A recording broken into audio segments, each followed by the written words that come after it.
the state of Oregon, where the most important thing on everybody's mind is abortion, abortion, abortion. And of course, the near loss of the toppling of the world's greatest superpower, the beacon on the hill of democracy, the United States, that happened on January 6, 2020. So this is the topsy-turvy, upside down, crazy train world of Oregon politics, according to Democrats, during an election cycle. Can you believe this stuff? I mean, it's just a not, I don't get network TV, so I haven't watched a lot of it.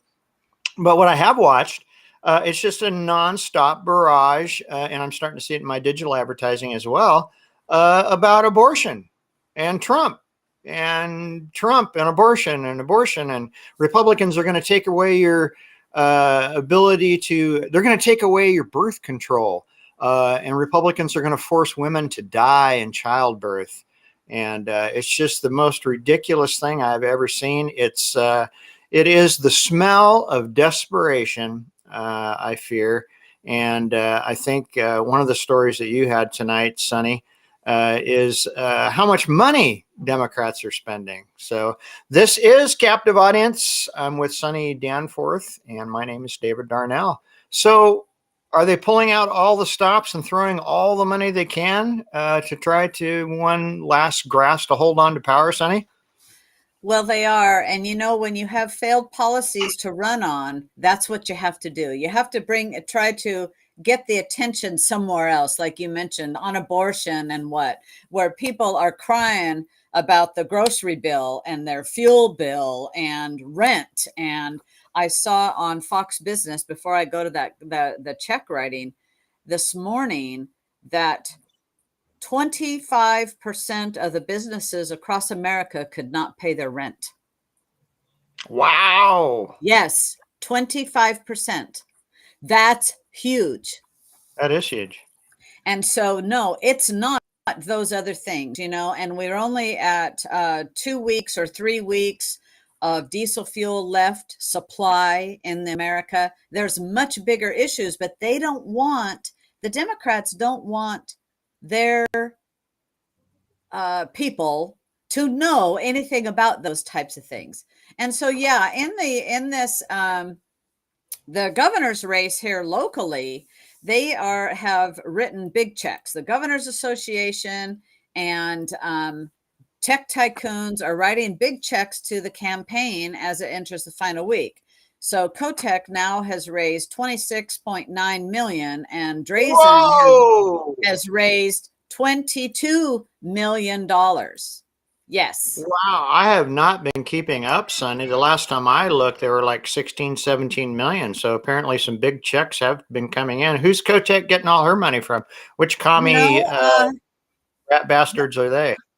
Well, let's see. The Democratic Governors Association has given Kotek a total of almost $6.6 million. And wow. Heads of Nishad Singh, who's the head of the cryptocurrency exchange, has donated $500,000 to the Democrats. And so there are some, let's see, Survey Monkey gave $250,000. So, the tech that we use, that's what they're funding. Wow. And that's where our dollars have to stop, right? Yeah. Yeah. I received a poll just recently within the last week from, it was a Survey Monkey poll. Remind me not to participate in that anymore. Yeah, no more Survey Monkey. And then today, right before we came on, I saw on Newsmax that a fellow was talking. I don't know who's in the race in Las Vegas for the Senate, but the Democrats have poured in. They're spending $90 million on a Senate seat. Wow. Well, sounds like Beto O'Rourke. Yeah. Oh, yeah. I mean, there's no way to stop the flow. There's no way to maintain the flow of money unless you maintain power. And it looks like I probably froze there. Did all my words come out? No, you're good. It all came out. Yeah, and we don't often. I think 2010 was the last time that we got to witness this desperation. Democrats across the nation, and also in Oregon. In 2010, we did not elect a governor, a Republican governor. We did bring a 50-50 split in the House, and Yeah. so and that's not something they want to do. They want to maintain their supermajority. So it's not often we get to witness this kind of what I call the smell of desperation in the morning, because I believe the first thing that I read this morning around 4 a.m. was something about how desperate Democrats have become. I love it. Right. I hear you. I like it too.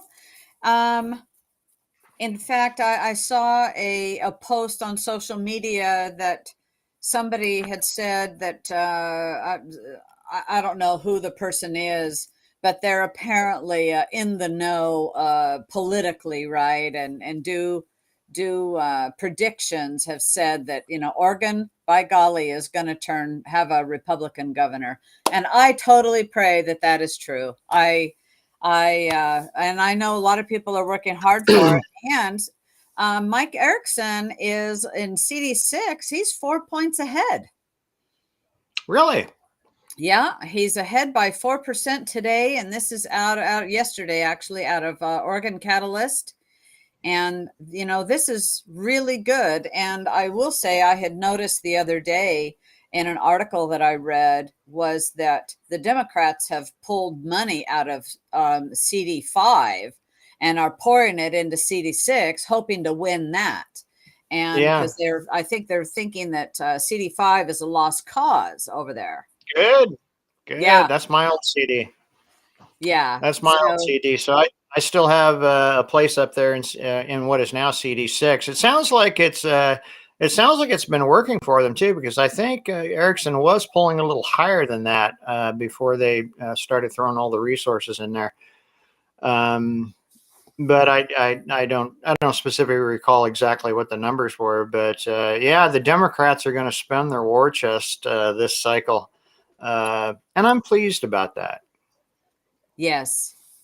Yeah, absolutely. And the thing is Mike Erickson is speaking about the issues that truly matter to Oregonians. It is about the message and the reality that is facing all of us, not the pie in the sky or what you're talking about. Let's go talk about January 6th and abortion. While those things are abortion is important, January 6th is just a circus show. But it is what's hitting all of us. Absolutely. And crime just going Oh, crazy. And yeah. so much so, there's a fellow, he is age 93, and he is running for office to make Portland livable again. He's a crime Really? victim. Yeah. And so he says, he's a candidate for Oregon Representative number 33. A thief stole his wallet and $1,000 in cash in broad daylight right next to Providence Park, an area brimming with surveillance cameras. They have the footage of the thief, but nothing is getting done. Yeah. And so I'm looking for this fella's name to find it. And I don't, I cannot believe this whole article does not show this guy's name. He's 93 years old. It's That's an because article in Oregon Catalyst. How do you write an article and not say who the heck the person is? I don't know. I mean, Well, oh my gosh. if you're mainstream media, you don't say who the person is, because you don't want to give any name recognition to someone who's not a chosen member of the mod squad of mainstream media. And if the guy's running in House District 33, I can guarantee you he's in a D+30 district. There is no name on this. There's a picture of him, And find a job and don't steal. Suspect caught on camera pickpocketing a 93-year-old guy, and he is running. Is that his campaign slogan? Find a job and don't make steal. Portland livable again. That is his campaign slogan, and maybe he's the one who wrote this article. It says it's by Stan Baumhofer, candidate. Yeah, so it is. That's his name, Stan Baumhofer, or Baumhofer. I'm not quite sure how. I think it's Baumhofer, candidate for Oregon Representative 33. And I'll tell you what, at 93, go run it. Go run it, and I hope the hell you win. You know, call them out. Yeah. Call them out for what they're doing.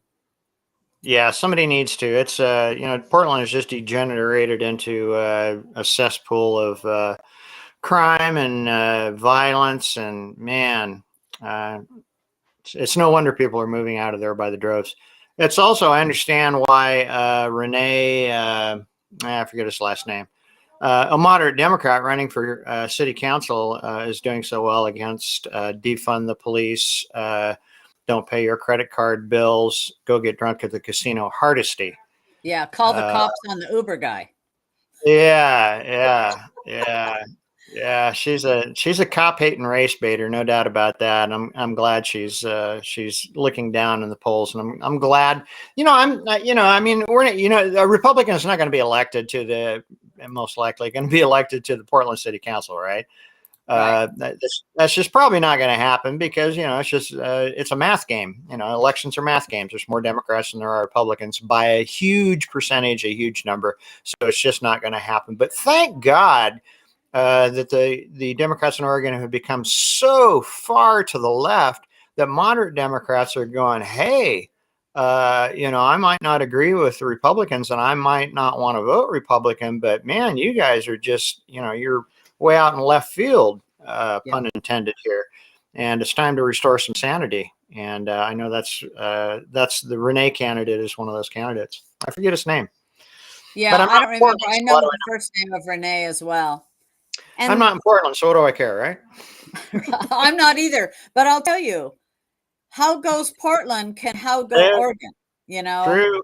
Good point. Good point. So we do pay attention to what's going on.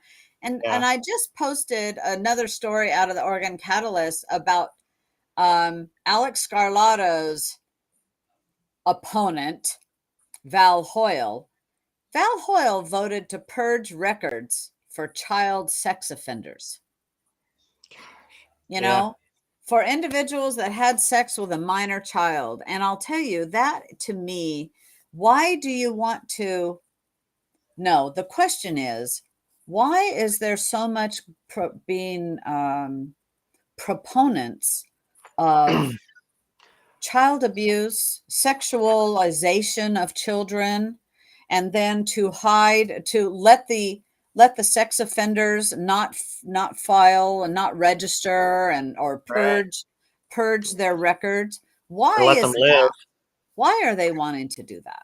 I don't know. It's perverse. It's a perverse and rotted culture that we live in, and Democrats seem to be on the leading edge of that, or the progressive left. Not all Democrats. I mean, there's some decent Democrats out there, but the people that we see running for any kind of office, particularly in the state of Oregon, are as far left as they can get. I mean, look at Tina Kotek. She's far more left than Kate Brown. Kate Brown was several steps more to the left than Kitzhaber. And we just keep moving that way. And, I think the whole deal is they prey on a society in rot, a society in decay, and a society in chaos. And they want to promulgate that. They want to promote it. They want to keep it so they can spend money to fix it. That's the only thing I can think of. But you're right. It's perverse. I mean, the things that are going on in these drag shows and all this stuff. I mean, the kids don't deserve that kind of crap. Kids deserve to be kids. And as far as, the pedophiles that are, convicted of child sex abuse, I mean, I'm not even sure why they should be left alive, personally. There's chemical castration that can help fix that problem. I would be okay with that.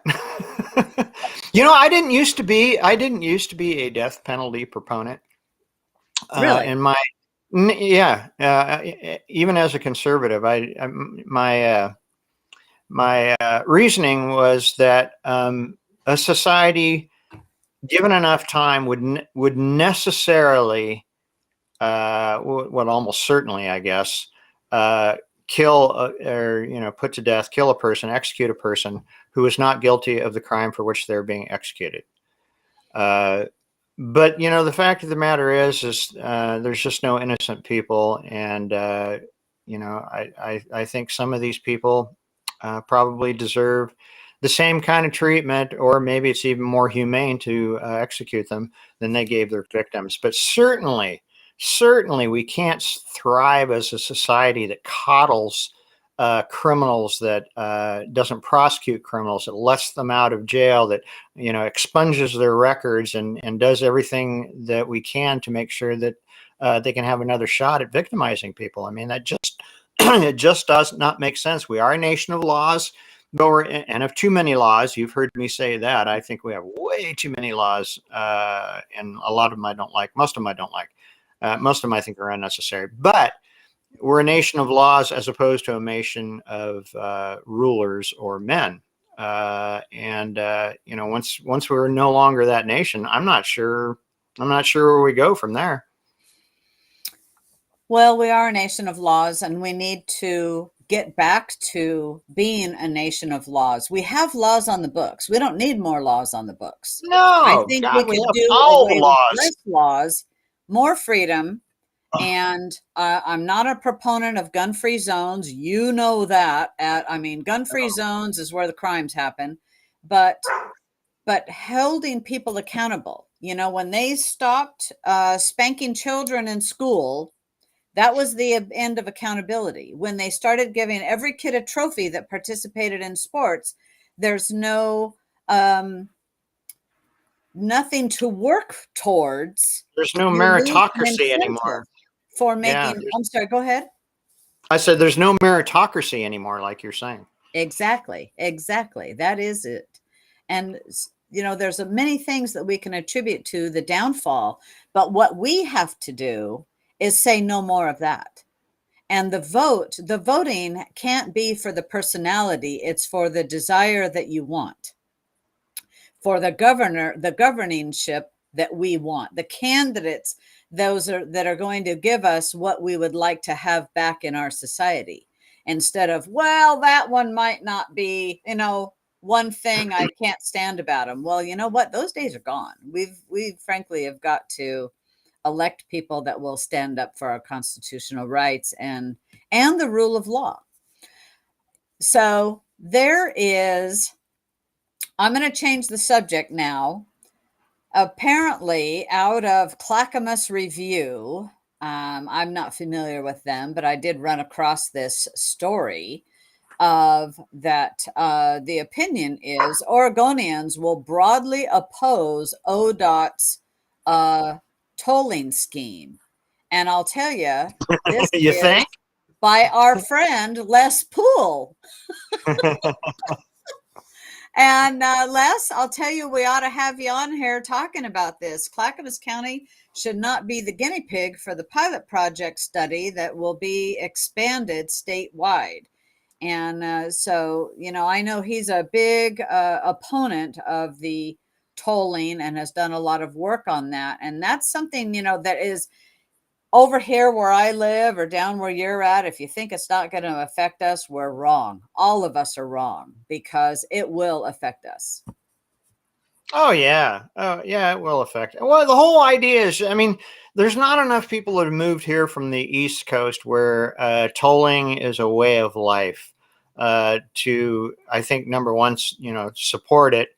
Not that matters to policymakers. Policymakers in Oregon are notorious for not caring whether or not their constituents support policy. But it's and I've said it before. It's an attack once again on the people that Democrats hate the most, and Democrats are making these policies. They hate poor people.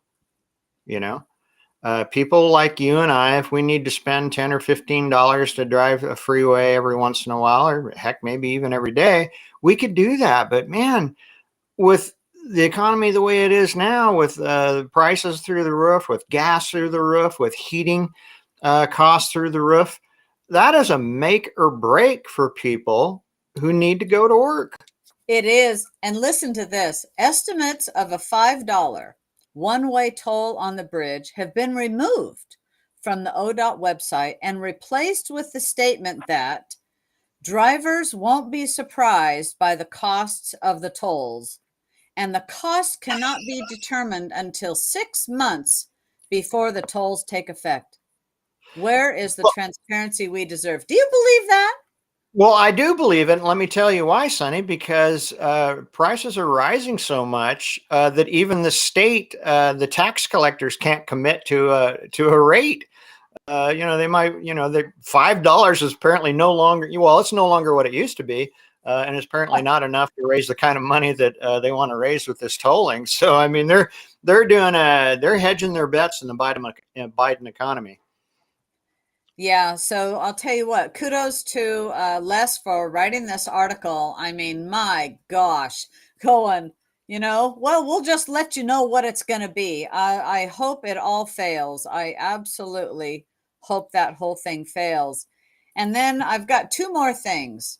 This one, I haven't fully read. I haven't actually read any of this, but I'm going to paste it up here first. And it has to do, which it won't surprise us, but it has to do, this is out of U.S. News. Oregon voter registration program hit minor software glitch. Imagine that. Imagine that, right? So the headline says Oregon's pioneering motor voter program, in which residents who interact with the motor vehicle division are automatically registered to vote, hit a minor software speed bump. Really? And what could that be? What was the speed bump all about? But the Secretary of State said today it's being resolved. And so it's being resolved. It says, and as a result, 7,000. So it says Secretary of State Shemia Fagan said the Oregon Elections Division on Friday discovered the software error, which for the past 6 years has failed to pre-register some 16 and 17-year-olds to vote. As a result, 7,767 eligible voters in Oregon were not given the opportunity to become automatically registered voters in the 2022 election. The issue has impacted voters during the last 3 election cycles. Well, guess what? We actively registered 18-year-olds, even some that were younger because they're pre-registered, that they'll get a Republican ballot when they turn 18.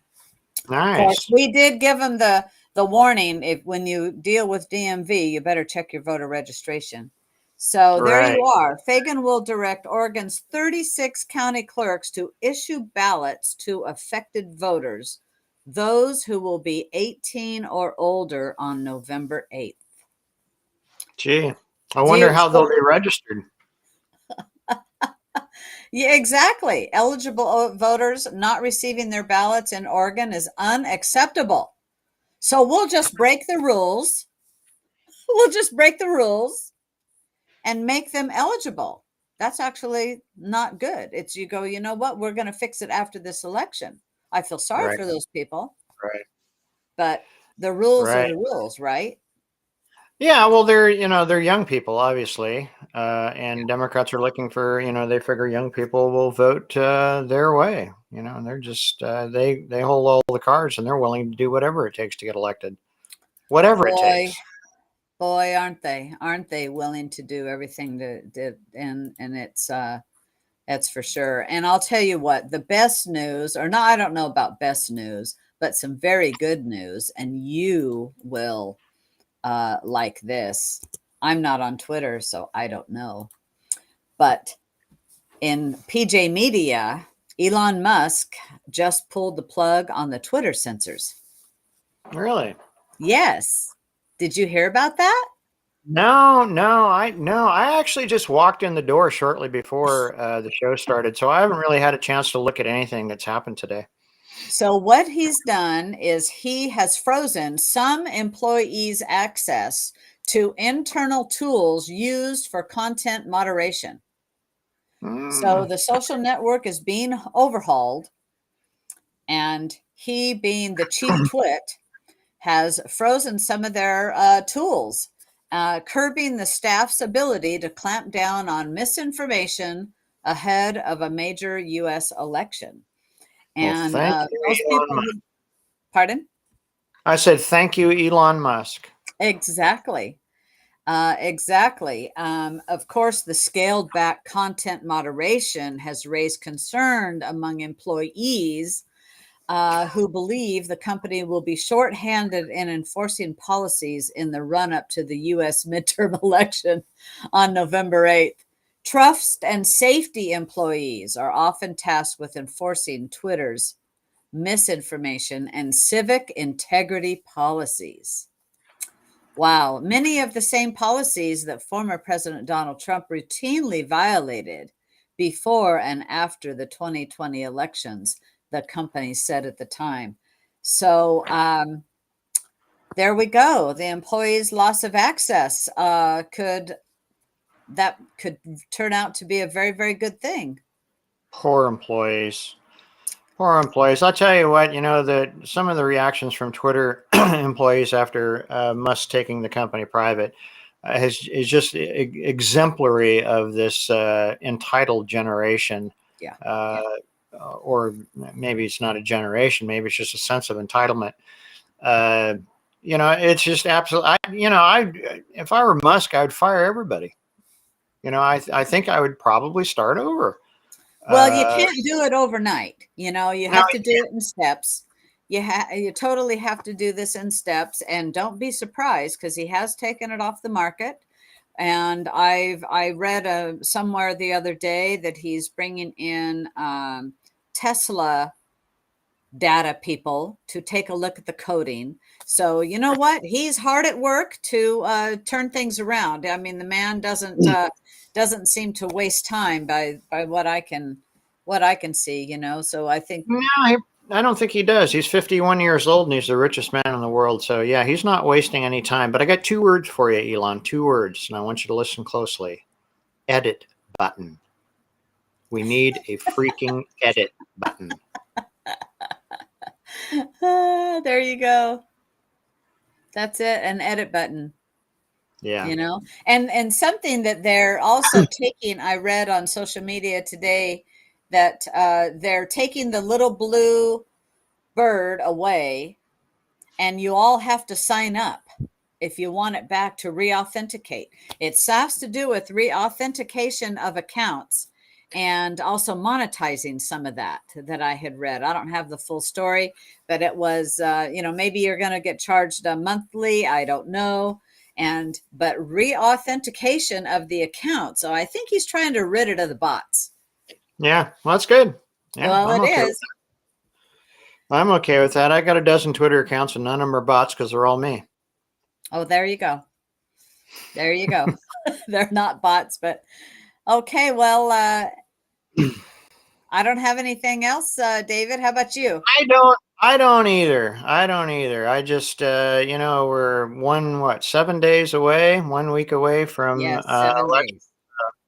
I'm looking forward to it. It'll be kind of fun. I know that we're not going to know probably what some of the statewide races in Oregon end up like anytime close to election day, but it'll be fun to watch the screaming, the wailing, and the gnashing of teeth across the nation. Hopefully, I have a guarded optimism for Oregon because we are suffering from a severe voter registration deficit. But I do hope that Democrats who have been locked away in their homes and forced to close their businesses and shut down or stay home from work and had their school, their kids' school closed and their kids' education retarded, so to speak. I hope that they're fed up with it and can make that difficult choice to vote for something different. I do too. And I got a call today from a candidate and saying, you know what, we're needing to raise, X amount of dollars just for this last little push. And I'll tell you, if anything that you can give to a candidate that's in what is looking like a winnable race, I think you ought to, whether it be $5 or $10, because right now it is a push. I did happen to, well, I won't say that. So because this is the last push for them to get out a fighting message right before, because this coming weekend, people vote. I've talked to a lot of people, and on Sunday, a lot of people vote on Sunday. And so, if you can make calls or door to door or help any candidates, this is the push. Absolutely. And Yeah. I'm optimistic that it will happen. I'll be pleasantly surprised if it does, so I guess cautiously optimistic, as you said, that's a good way of putting it. But I am hopeful, very hopeful, and across our state, our nation. Yeah. So vote, everyone. Tell everyone you know to vote. We'll probably be here on Tuesday night covering the results. Probably not a lot, to cover in Oregon, because a lot of those races will be close, and we got to wait a week for, that new law. But it'll be fun to look at some of the races across the nation and see the devastation on the face of the far left. Yes, it will.